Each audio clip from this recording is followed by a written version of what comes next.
Neat పరీక్ష ఫలితాలపై sitting జడ్జితో విచారణ జరిపించాలని ఏఐఎస్ఎఫ్ రాష్ట్ర ప్రధాన కార్యదర్శి కె శివారెడ్డి డిమాండ్ చేశారు.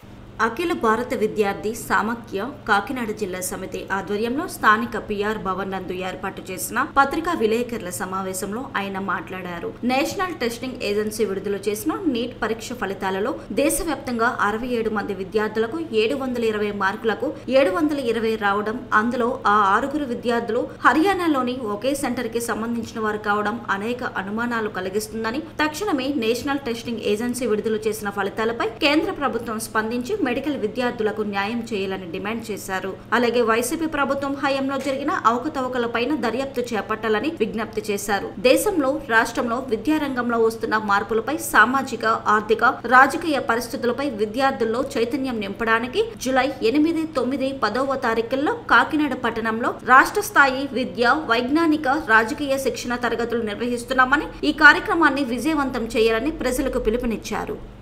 ఈరోజు నేషనల్ టెస్టింగ్ ఏజెన్సీ వారు జూన్ 4 విడుదల చేసిన ఎన్టీఏ విడుదల చేసిన నీట్ పరీక్షా ఫలితాల్లో 67 మంది విద్యార్థులకి 720 మార్కులకి 720 మార్కులు రావడం, అందులో హర్యానా రాష్ట్రంలో ఒకే సెంటర్ నుంచి 6 విద్యార్థులకి 100% రావడాన్ని ఈరోజు దేశవ్యాప్తంగా ఈరోజు చర్చనీయాంశంగా మారుతా ఉంది. నీట్ పరీక్ష ఫలితాలు పేపర్ లీకేజీపై సుప్రీంకోర్టు సిట్టింగ్ జడ్జితో విచారణ జరిపించాలని చెప్పేసి ఈరోజు ఏఐఎస్ఎఫ్ గా కోరుతున్నాం.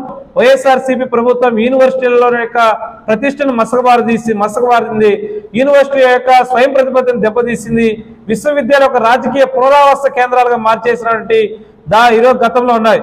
వారి యొక్క స్వార్థ ప్రయోజనాల కోసం, వ్యక్తిగత ప్రయోజనాల కోసం వైఎస్ఆర్సీపీకి అనుకూలంగా ఈరోజు పునరావాస కేంద్రాలుగా వాళ్ళు ఏర్పాటు చేశారు.